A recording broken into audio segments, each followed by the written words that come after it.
thing anymore. We don't do the whole someone says something funny. I just come straight in now, and it's just like this is the problem with these series It's a episodes. serious enough episode. I know. Like Depressed. The serious episodes, I can't just come and you say something. I go, "Hey, welcome everyone to Star Trek Trek, our ongoing journey." Hey, someone's dead. Hey, someone's dead. We don't know who. Everyone. And our ongoing journey through the episodes. Star Trek. We have now just watched Star Trek's Voyager's latest. Through Star Trek, that was the most perfunctory introduction you've ever done. Just trying to overcome the tidal wave of your guys' reactions. No, we've just watched Latent Image, the 11th episode to season 5 from Voyager, and a bit of a ethical dilemma to the rights of an individual. I find this episode kind of treads on the same lines that Data does in a very different way. Guys, give me your thoughts on it, please. Disregarding... Oh, hang on. No, sorry. Disregarding the trailer music, which was very good, which was very... Get ready for it.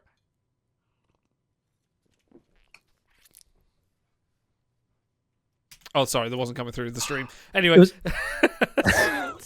Let me play that again. Let me play that again for the stream. Sorry, here we go. Better with Don LaFontaine over it. Anyway. It was better with the narration talking about how Doc's life is in jeopardy, and then the club music comes in. It's like... It's like putting Mona Lisa Overdrive over Moonlight. Like, what the fuck? The Chemical Brothers went to the Tate Modern and just went, yeah, I've got this.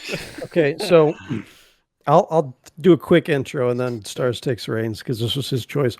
We recently realized there's a lot of bad episodes of Star Trek. We have to pair them with something excellent in order to be able to digest it. So we just watched And the Children Shall Lead. We gave it flat zeros all around. This was what we chose to pair it with because we knew it was so high quality it would really cleanse the palate. So why did you pick this one, Stars? So I kind of went into this on the monologue while you guys went off screen to get your stuff ready and whatever. I am a sucker for stories that are about memory loss, about the formation of memory as the backbone of personality, about medical ethics, but like not so much like procedural stuff like in House where it's like, oh, medical ethics is like should you kiss this dying child? Like what the fuck are you talking about? Like no, this is a legitimate issue. Like yes, that's no sort of House because of course it is. And it's like this is a legitimate issue and it's given a sci-fi bent, but like you could very easily take some of it. You could change some of it. And you would still have a strong medical ethics episode on its own. It doesn't necessarily need the sci-fi conceit of like memory, deletion and pattern buffers or whatever. It doesn't need that. It's essentially just a story about a person discovering the person that he is, discovering selfishness in a way, and working out that he has to be okay with that as an individual, which I kind of appreciate. And lots of other kind of thorny little bits along the way. And there's just a lot of really good, little bits of directorial flair, lots of really, really good, subtle, understated performances, a lot of really sharp writing. And it's pretty much a complete bottle episode. The only extra expense they paid was one guest star and one bit of alien makeup and one prop, pretty much. Yeah. Everything else is pretty much just a bottle. So I imagine it was very, very cheap, but it's just very well done. It's not boring, I don't think. Not really. I want to disagree with you because I think the sci-fi conceit, the fact that it's Doc or Data we said it could work with, is what makes the episode or the story so good. Because the memory deletion, I think, is actually core to it. It's such an easy, cheap way out of the situation. And the ultimate solution is, no, we can't do it the easy way. We have to do it the hard way and let it percolate and let it resolve itself. And I feel like that really makes it better. Because if you take away the easy button deletion, then Seven can't go confront Janeway and say, no, you have to do it the hard way. And I think that really adds a lot to the story. I think that's fair. Yeah, you could do it without it, but it would be a much weaker story. Yeah, sorry. Yeah, no. This was interesting to the point where this feels like the reaction or sort of the follow-up to Tuvix in a way. In that, no, without all jokes aside, with the whole Tuvix thing, because we've been through this, and like, it is a moral quandary for anyone. It's the Star Trek trolley problem, but this feels like this is more recompense for Janeway, who can't just beam her problems into one being. She actually has a problem here in the form of a doctor developing a soul, and developing something that they gave him.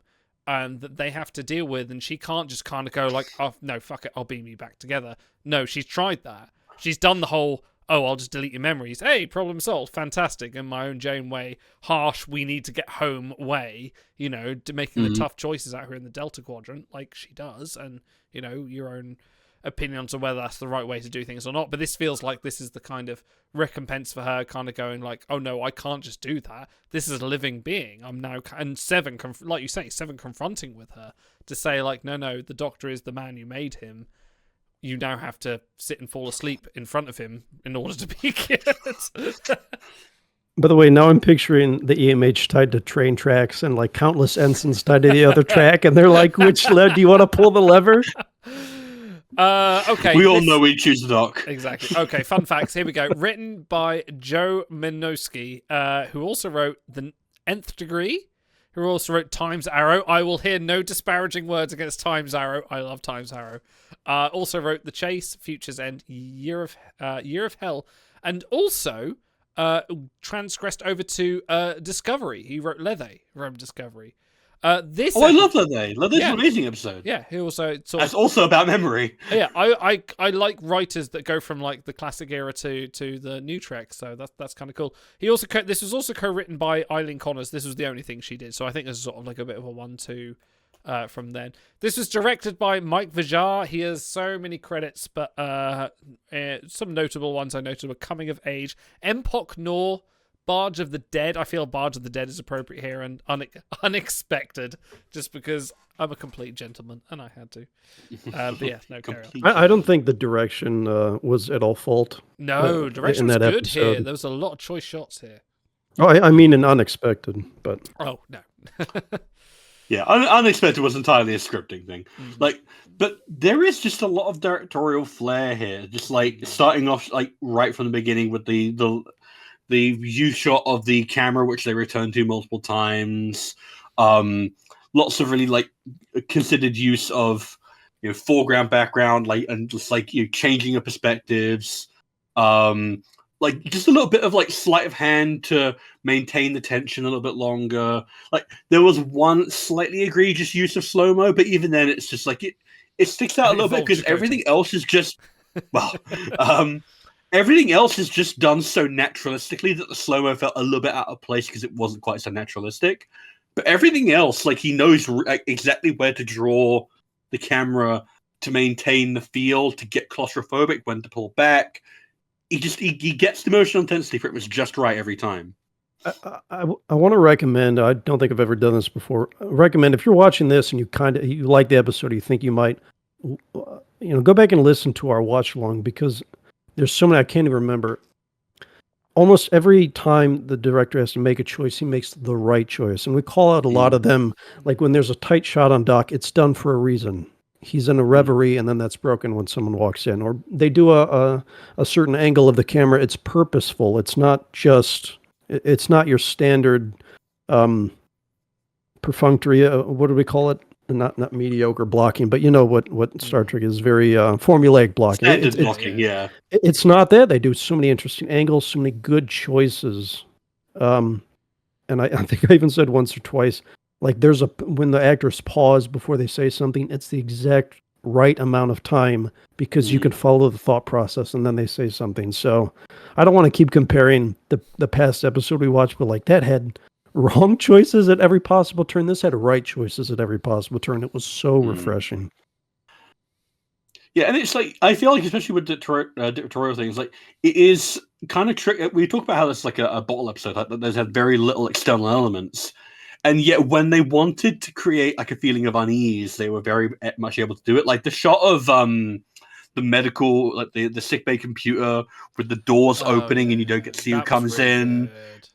just like very subtly done, communicates exactly what's going on, builds the tension, and it's a set you've seen a million times, but done from just a slightly different perspective that makes everything go into a completely different, light and stuff like that. That tight shot on Doc when he's just like looking to the left, and he just reacts when they enter the sick bay. Just the right amount of flair. Like, it doesn't draw attention to itself, like just like I've talked about in some Star Trek New Worlds camera work, but here it's focused on exactly the right emotional intensity. It's just really well done. At one point, they deactivate Doctor, and then B'Elanna walks over and stands in his spot to give the viewer the subconscious impression that he's actually gone. Like, they're not avoiding that spot. He didn't just duck out of frame. She actually moves into it. So a lot of good choices. And I'll shout out, because he'll probably get buried, Paul Belargian, who did the music for it. There was a couple lonely, solemn French horns. There was some strings at the end where I'm like, all right, and I think I called out one time there was like a 4-minute stretch of music. I think is when he was in the mess hall. And he's talking, and it would be a real talky segment, but I think the music really gives you the impression of the emotions you're supposed to be feeling. So it was good. Just what a fucking good episode. What a good fucking episode. I will say, I actually liked the talky bits more than everything else. There was some sick bay action, there was some shuttle bay action, and it was fine and it was expository. But when they were one-on-one, when it was Seven and Janeway, when it was Doc and Janeway, I was so dialed in. I was just enjoying, I was basking in every moment of that, and the dilemmas, and there's no villain here. Like, you can see why Janeway made the choice she did, but you can also see why Doc wants his autonomy. The villain is mental health, like, which is kind of like, a little bit of a. I mean, it wasn't intended in the episode because I think it was treated more of a straight science fiction problem, but it turns out to actually have a more wide-ranging metaphor than we intended, or they intended. Sorry, Stars, I can see it's on the tip of your tongue there. Well, it's the conflict is guilt. It's a case of like the Doctor, and it's not like he even says, I'm programmed to process the death of a patient, and it's like I just appreciated.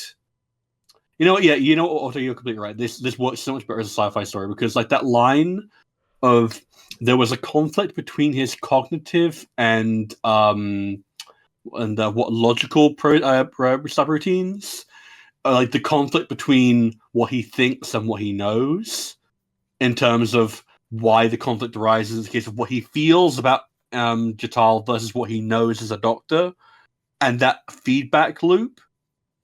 And that really kind of the fact that you have that technological separation, that making of it about a hologram and a series of electronic pathways, and then you just kind of take a step back and you go, yeah, but that's no different to what you or I do when it's a case of what we know to be true. Like, I wasn't responsible for the accident that killed a member of my family, or that I pulled someone out of and I couldn't say someone else. But my brain and my emotions don't know that. I still feel the way I do, even though I know logically that I shouldn't. And it's like that conflict and that feedback loop is contextualized in a sci-fi way, but just it completely tracks emotively. It's perfectly done. It's so. Yeah. It's the thing. You don't have to. No one has to have a big moment explaining. Well, in a human, it would be like this. Like, no, they trust the viewer to understand that even though the Doctor is an electronic, human who looks like a human, you understand that he is human enough that you can empathize with him. They don't think that you're stupid enough that you need it drawing out for you. We do get a little moment to punctuate that at the end where Janeway wants to say, says, no, go, I've caused enough suffering. And you see, feels like really bad that anyone else would be inconvenienced by him. So even he's feeling guilt about the whole situation. It's interesting because this episode also touches on another topic which has also been covered by Voyager as well, is the eventual degradation of a temporary system, which is like he is an emergency medical holographic program. He's not designed for such things. And there was another episode, I forget the episode's name, but it was the one where he starts to degrade before, and we have to get holographic. Oh, the Swarm. Is that Swarm? Yeah, you have to get holographic zoom. They have to boot him up, yeah. To reestablish, and I feel like that kind of rehashes a little bit of that episode a bit, but more in a way that it's less mechanical and it is more soulful.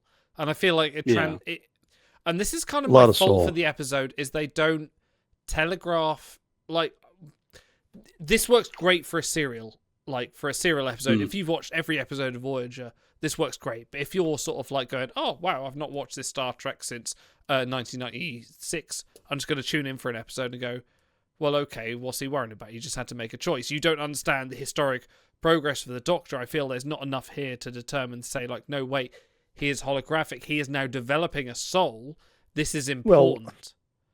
I mean, would you knock Discovery for being serialized? Because you'd have to know elements from other episodes. This is pretty light on what I think you'd need to know in order to. I feel like the episode does just about enough work through Janeway's like dialogue and the exposition to give you the idea about him that being a machine and comparing about him the to context of his journey. Yeah, like that. You were right when we were watching that bit between Janeway and Seven in her quarters where she's talking about the replicator, and it's just like she starts off as this this innocent enough anecdote, and then it's like, but it doesn't. It's not human. It is just a machine. And it's like, even if you have no context for who the Doctor is or the Janeway is, okay, on the flip that kind of tells you part of it. On the flip side of my argument, I'm now going to completely reverse my argument. That feels very trite of Janeway to say that after 5 years of having the Doctor and being his friend. Yeah, and on the other side, like, it feels like it is an episode trying to do two things at once. It's trying to say, like, okay, he's a machine. We're going to treat as a machine in the kind of the data way. And also, like, oh, he's having an emotional breakdown. You have to know the Doctor as he was over the last 5 series to kind of build up to it. It's a little bit... And I am picking at straws. I really am. I really enjoy this episode. No, it's... like, yeah. They're good points. Part of the reason that scene works, and a lot of scenes work, is you see both sides of it. She has to be the captain for limited crew, limited supplies. She made a choice that she doesn't even really agree with in her gut because she thinks it's going to save the most amount of lives. And when she tells Seven to get out and Seven keeps lecturing her, she stays there and takes it because she knows deep down that part of her feels the exact same way that Seven does. And he's not just a replicator, and that she may have made the wrong choice. And so, and you can just see that play out on their faces too. It's so good. Yeah, I just watched yesterday, I watched TNG's Offspring, and the whole conceit is Data makes a child, like a smaller copy of him, which exceeds his Data. Oh no, it exceeds his programming. Like half-size Data. Sorry, it's like a Data puppet that he carries around on his arm or something. But the conceit is that she can feel emotions. So there's a scene at the end where she's with him, and she's trying to get her words out. She goes, "I feel," and he goes, "What do you feel?" And she just says, "I feel," and like that's it. She feels, and it's the same way with Doc. He has all these emotions, but the point of it is that he can feel. And so that's where all the turmoil comes in, and you feel things along with him. And 5 years of frustration and stress and like he is so easily irritated. Suddenly he feels guilty. Yeah. Oh no, wait. Yeah, no, I do love like how they expertly kind of like blend a lot of slice of life stuff with like, and they use that to build the tension. Well, yeah, like the wrestling conversation is a perfect example, and it's like, we're gonna like lull you into a false sense of security, and then we're gonna hit you, and it's gonna completely change, and it's gonna get awkward, and it's the good kind of awkward where you go, because suddenly the entire tenor of it has changed. And it's like, I also feel like that bit with Janeway and Seven, where they're talking about like the mechanical logic of it all, is a really good Janeway moment, also because like, I feel like one of the problems with Voyager as like a wide series is that Janeway has a kind of inconsistent characterization, in that she's like portrayed as a scientist, but that's not always given the right amount of focus, and it doesn't always lead a characterization the way that maybe it should. So like, I kind of liked that aspect of it, of like the scientist in her clinging to this logic that she knows makes logical sense, but emotionally it just is not enough. It just is insignificant.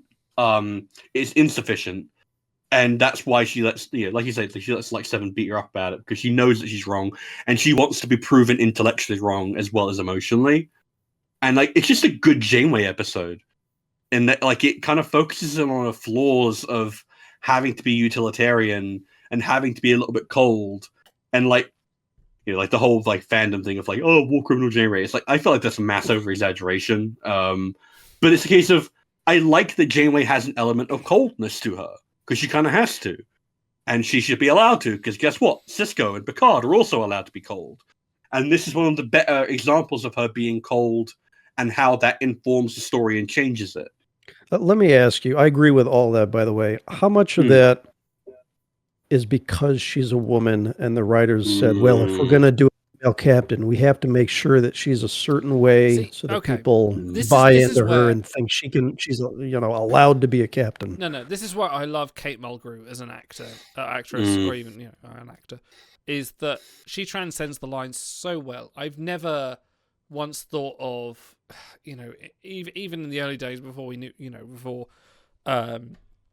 having like trans actors or anything like that, or having like non-binary gender choices was a thing. Like seeing Kate Mulgrew as a captain was a revolutionary thing because she's not.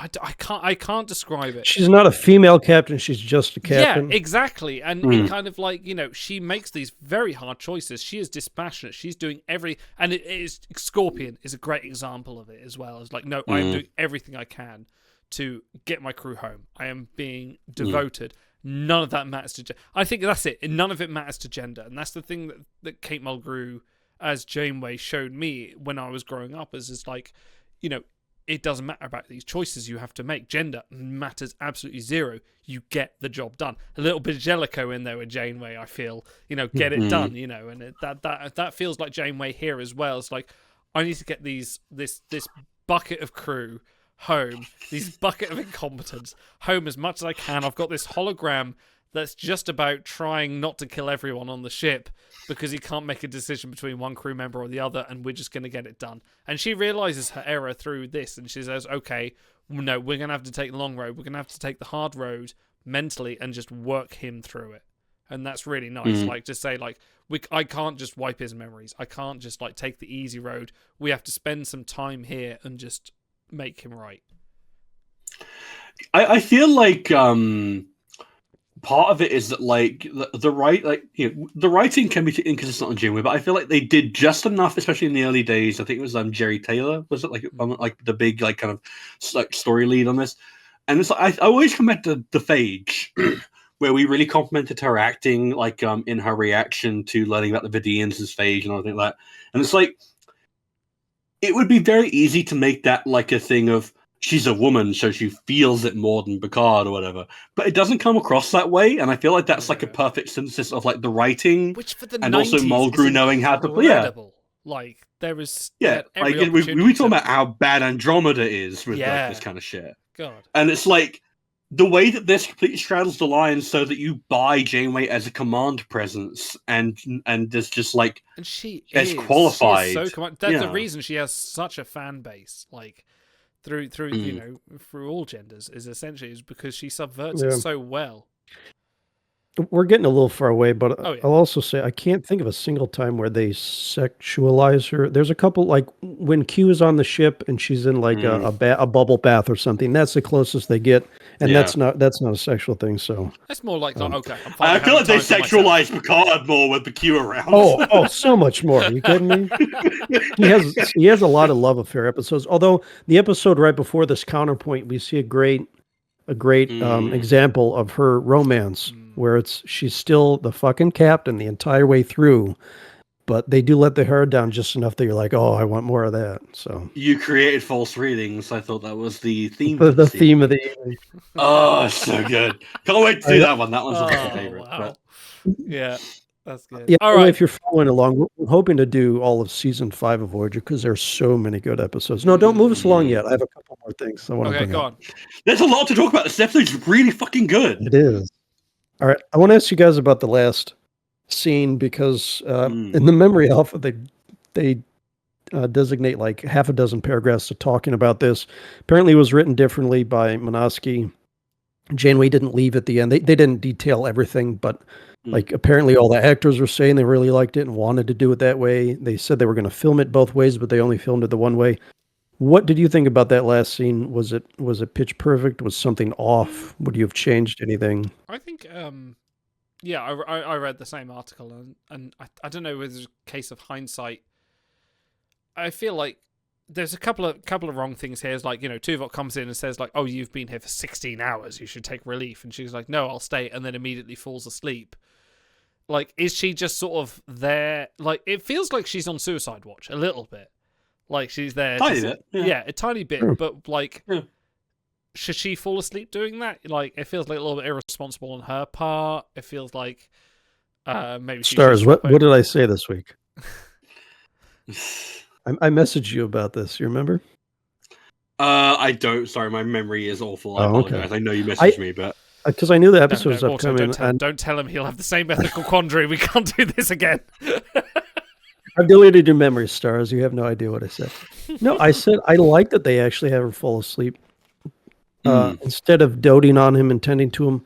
Look, she's the captain of the entire vessel. The fact that she's there at all, let alone for almost a full day, that really sells how invested she is in him as a crew member, as a person. She's being a good mama bear and saying that this and is it's how her important penance you are as to well. me.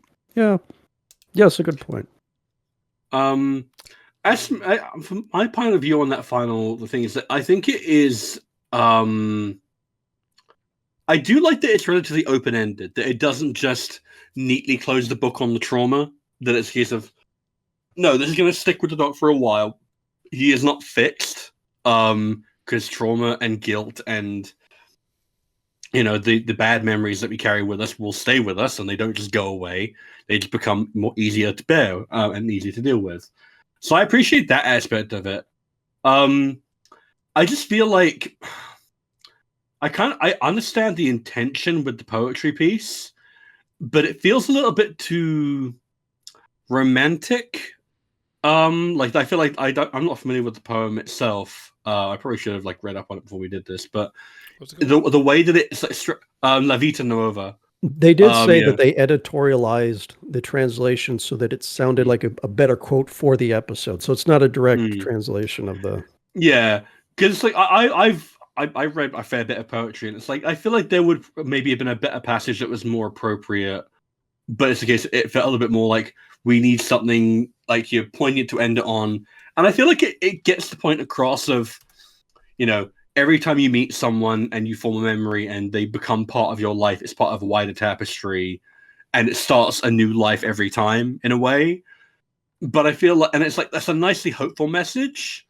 But I'm not. There's a little bit of incongruity in terms of how it's kind of framed, and I feel like they could have chosen something a little bit more appropriate. But I feel like for the most part, the final scene works. I think it's like that, and the kind of the perfunctoriness of the Jatal scenes that set up the ethical dilemma are the weakest parts of the episode, but they're still pretty decently. They function for what they need to do. So the quote from the episode is from La Vita Nuova is in that book, which is my memory.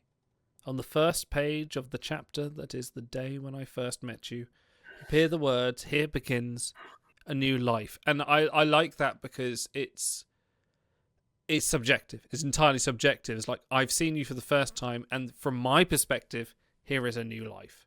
And that translates very well to the Doctor as a beginning, is like, I have met you for the first time, here's a new life. The Doctor gets reset, I have met you, here is a new life. It is understanding and also very subjective, very sort of inward, sort of assimilating. It feels like more like, the more I sort of read into it, it feels like this is like a Janeway's retelling of this account of this story, as opposed to, the Doctor's side of it. It feels like Janeway saying, right, I've met a new life, and this is how I will deal with it. No, I like that. That's a good perspective on it. I hadn't considered that. Okay, anyway, it is time for bread. Sorry, very enunciated the bread there. Idle, what's your bread? What is my bread of the episode? I have to admit, the thing that comes back to me is none of the philosophical the thing. It's just more who has a weapon that splits into 3 beams and that can target 3 people. It's one of the upgrades you get during the game. I want to shoot 3 people at the same time. No, not it's the 2, same stars. not 4, 3. 3. It's the same weapon in Elite Force, isn't it? It's the it's the alien gun in Elite Force that can shoot 3 beams on the alt fire, isn't it? It's exactly that weapon, and yeah, like so that just sticks in my head. That's my bread. Just like I'm gonna misfire and shoot exactly 3 people in exactly the same positions. I've just He's got to get aim assist on. Yeah. IDDQD. Let's go. That's my bread. How about you, Otto? What is your bread? My bread, and it's pretty. This is one of the more clear. When I think about the episode, I think about this. He's holding the 2 fruits, and it's such a good visual. Because in a series, in a franchise about big visuals and CGI and special effects, sometimes the simple things are what sticks with you. When I watch Unforgettable, I always think about at the end, Chakotay's there with pencil and paper writing down his thoughts, because that's such a great like analog thing that you don't get in Star Trek. A lot of Cisco episodes, you think about the baseball, having some little tactile thing that you can play with. It's good for sticking in the viewer's memory. Like you say, all the chewy dialogue, it's fun to listen to, but none of it really can grab you sometimes like a visual thing. So the little fruit thing and then him throwing it is always sticks in my bread. Go stars. My bread is kind of related, but in a very different kind of tone. I really love the effect they went for with like the imaging of the people from the inside out. Oh yeah, because I it's forgot about that. because not only is it a really awesome visual effect for like when they came out like 2000, Earlier. but it's also just a really good visual metaphor for what the entire episode is about. If you think about it, like it tells you from the very first scene, this is a story about what makes people. From the the cellular atoms all the way up to the skeleton, the skin, the blood, all that.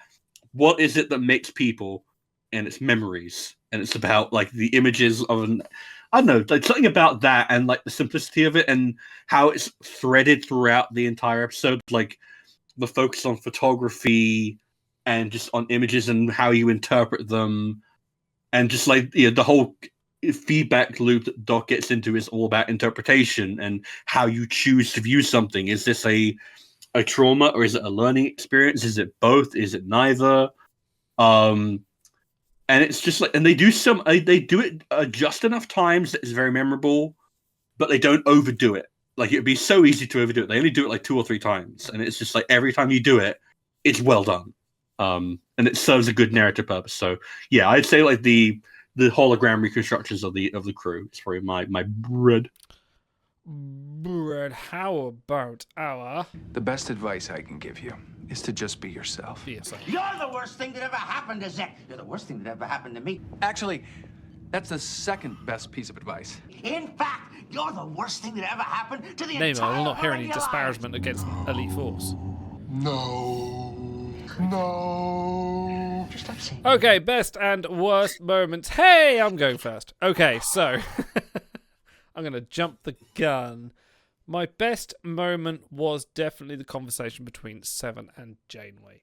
Literally, it felt like the conversation between Seven. The reason that the Doctor and Seven work so well together is because they're both fighting the same kind of individuality struggle, and this sort of takes that to Janeway in a sort of a wide enough route that like, oh well, you're not treating the Doctor as an individual, so what do you think about me? And that kind of forces Janeway to kind of pivot her opinion a little bit. So I will definitely go with that for my best moment. My worst moment is very, I don't know. I feel like my thing about this episode is I feel like they kind of dance around the topic too much without addressing. I can't. There's something off around how they treat the Doctor in this episode, or sort of how things progress quite quickly, or how, like, I don't know whether there's some certain thought that the modern serialized storytelling where you can kind of tell this coming from like a mile, like several episodes away, they build up to it. All of a sudden the Doctor has an issue with something that happened, a couple of years ago. It resurfaces, and I don't know, there seems to be something, and you can tell I'm clutching at straws here. This is an excellent episode. I'm really struggling to find something here, and it is in the pacing of the episode more than actually what is in the meat of the episode itself. So I will kind of say my worst moment of this episode is I don't really know. But there is a feeling. I have a feeling of something. Something in the episode. missing. Sure. Yeah, sure. There, Yeah, you're okay. right. There's something missing. How about you, Otto? Well, let me offer this. What if they added a scene with Kim and Doc where he has to face the person that he chose to save? Kim's going to try to relieve the guilt, but maybe seeing that face to face would really evoke something in Doc. I tell you what would be good, actually, is if in his memory the ghost of, what was her name? Jital? Jital, yeah. If she was to appear as a ghost to him, haunting his memories, to say something, just to sort of like, and he'd be like, oh no. They could even do like, he could interact with her and assume, kind of like the false ghost thing, like he's interacting with her but no one else is, and they go like, oh no, who are you? No, you're a ghost of my memory. That would be quite a cool way to do it. The thing is, that's a great memory. That's a great conceit for, but it's like another episode. I feel like I think if you put it into this, it would be a bit overstuffed. You could maybe do something with like him trying to create a holographic personality of her and like, trying to interact with her and work out his grief through that. But that could get very messy very quickly. But maybe that, depending on how you wrote it, that could be interesting. Sorry, I don't mean to hijack, but yeah, go around. No, I threw it to you. So my best is the reconstruction of Janeway as the villain. Like you said, they set it up first in the first scene with composing the body. And then, man, just chef's kiss, that scene. We get the great angle with the reflection of the door opening. You don't see who it is. And then the slow reveal of constructing the body based on something we just saw. So it fits. You see the red uniform first, and your brain for a split second runs through who wears red uniforms. Who could it be? And it's Janeway. And it's one of the last people you expect. So such a great, the top of the suspense right there. My worst moment, and it's really kind of like the Achilles heel for this episode. I don't give a shit about Ensign Jital. I've never seen her before. All you get is her like smiling and quipping a couple times at parties. And the thing is, Voyager does a decent job of giving you like real minor characters that appear throughout the series. They kill off Joe Carey in Friendship 1. It's like the third last episode. And it's so unnecessary because they write out Neelix 2 episodes later. And that's the one that everyone actually remembers leaving the show. They weren't using Carey at this point in the show. Why not give us someone we actually know and care about? And I know maybe you want to save him for future, but they ended up not using him anyway. Kill off Joe Carey because I know him, because he built up sympathy in previous episodes. And then I'm feeling the guilt along with Doc. Like, he kills someone I've never seen before, will never see again. That kind of was like a big sort of like black hole in the middle of the episode where I wasn't feeling anything. So I'm not necessarily saying this was the intent, but I'm just kind of like the way I kind of interpret it. I almost feel like that's intentional.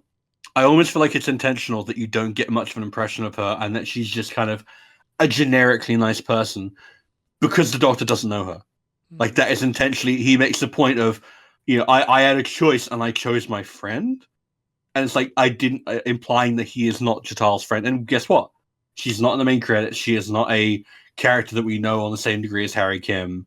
And it's a case of, maybe it's meant to be like a case of, that is the Doctor's recollection of her as a perfectly nice individual who didn't leave that much of an impression, except for that time she died on him, which is like a bit brutal in a way. So I'm not quite sure if it's the intention, but that was always kind of how I interpreted it. That's why she doesn't get as much of a focus and why she's just like, she's fine, but she doesn't make an impression, as it were.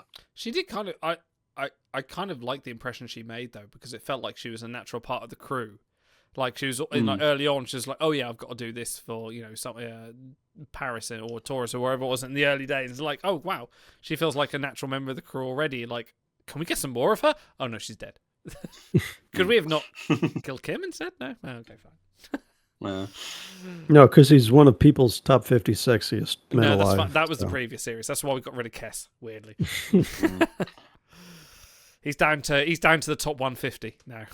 Love the implication that he's only sexy in that 1 year and then fell out of the top 50. Like, no, we've had enough. There's a new crop. Yeah, there's a new crop.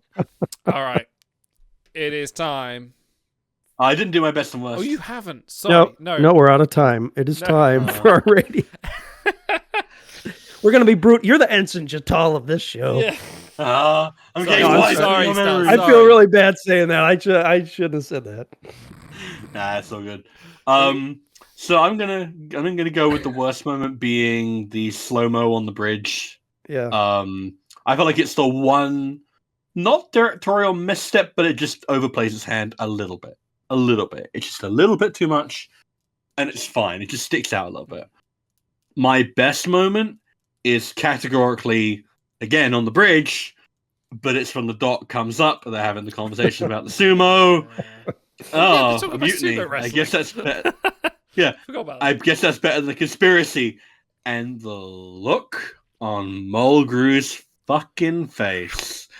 And like the way that she snaps him back with "in my ready room." Dude, Netflix should have captioned that in brackets. You fucking what? Question mark. Like, that would have been so good. She gives him the slow turn. Yeah. Yeah, no, you could easily turn that into a GIF. It's so well done. There's so much venom in there. Like Mulgrew plays that perfectly, and I really appreciate Picardo's follow-up where like he is so full of piss and vinegar, he's got a full head of steam, and he just cuts him off right there. It's like, no, I'm not going to deny it. You caught me. You know, and Chakotay doesn't even fucking stop smiling during that because they cut back to him one more time after Doc drops the bomb, and he's still smiling. I'm like, bro, you were there when it happened, right? Why are you such a... I think he was just like smiling awkwardly, like, Yeah, Where's my maybe. spirit animals right now? I'm no longer the Chakotay Defense Squad, and when you start to look at him in a more objective light, it's like, yeah, everyone else was right. Get on Prodigy. Get on Prodigy. Anyway, it is time for...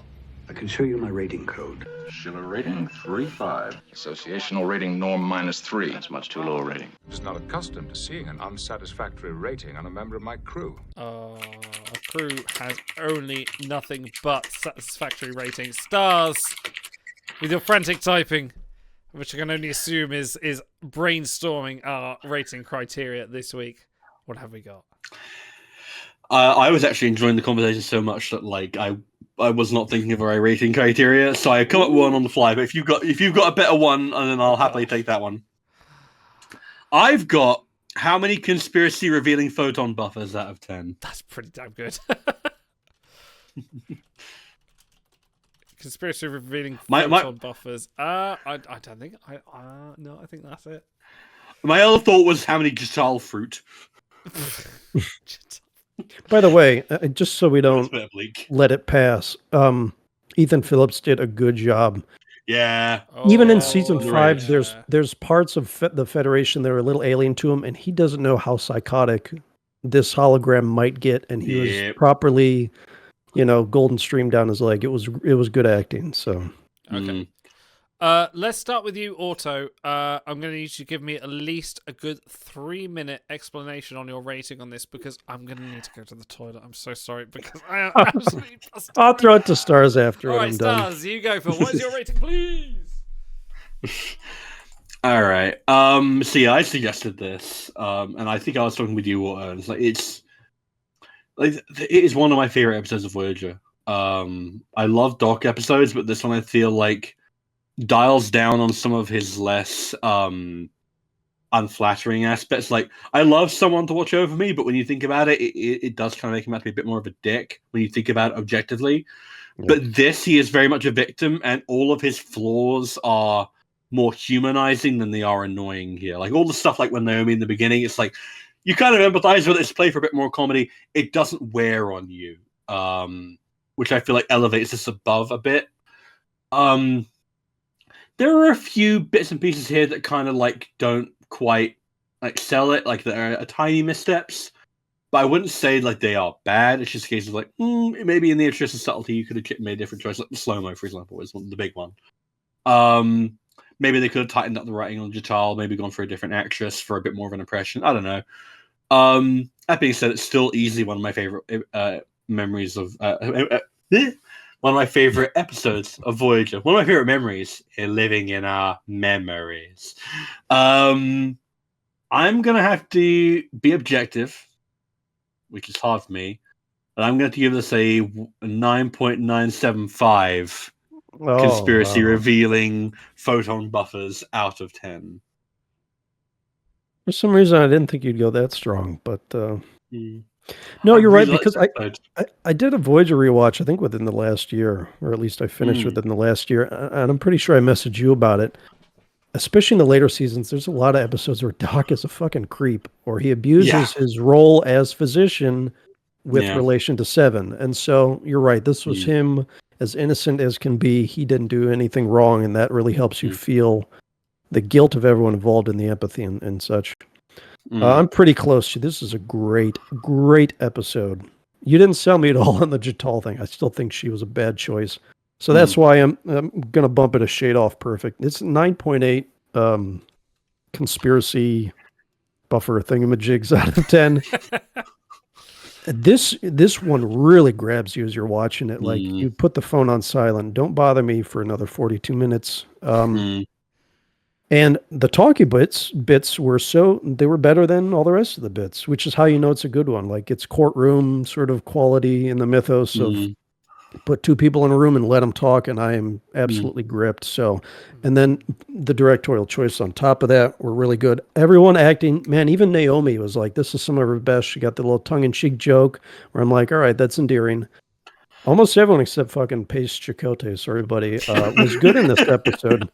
I mean, we didn't even shout out Paris. Like he cut right to the quick where he's like, actually, I was Paris there and I agree with the doc. And they have a special relationship because even though they're adversarial, they've worked together for 5 years at this point, and they have begrudging respect for each other. And so when he says, I'm on board too, that's kind of like the last nail in the coffin for Doc. So it's just a masterful performance by everyone involved, all the way from music to direction to actors to everything. So 9.8, excellent episode. I feel like I gave it a 9.975. Oh wow! Oh, I absolutely warped 9.9 rating there. I feel like the other rating criteria would be how many Captain Janeway side eyes would you give this? There's definitely a lot of Captain Janeway's like, you fucking what, bruv? You know, there's a lot of that in this episode. Tiny knee reflex hammers out of 10. Like, he was about to go to town on her. It was funny. The thing that rides through in my mind, and it's always just like, what if I showed my wife this episode? What if I showed someone that doesn't know anything about Star Trek in this episode? And it always rides in the top of my head for like anything I watch, which is why a lot of episodes have been getting a lot of worse ratings. I'm gonna go for a solid 9 for this episode. This is definitely straight down the line. This is excellent in terms of what it is. I feel I dock the point from being a pure 10 for the unknowns in the character work. It suffers from too much of being, it is a bubble in itself. It is the episode in itself.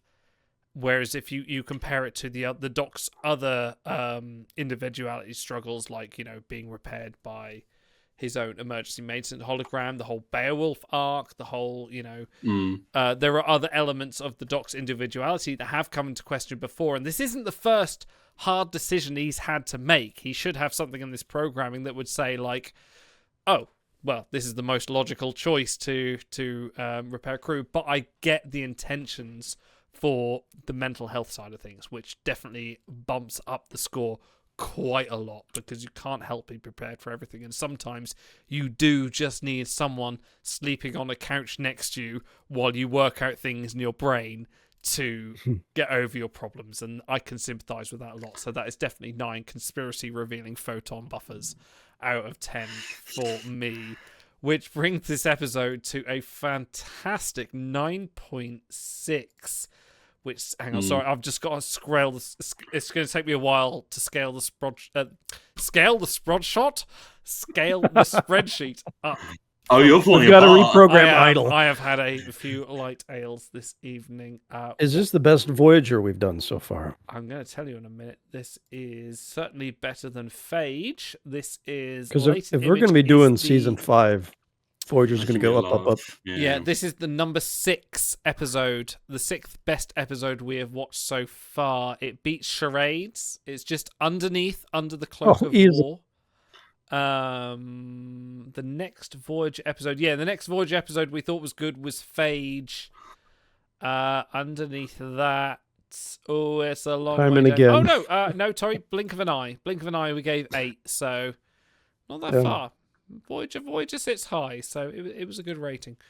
But thank you everyone for watching. We will be back in a couple of weeks for our next episode. Hey, we'll find out what that is when we watch it.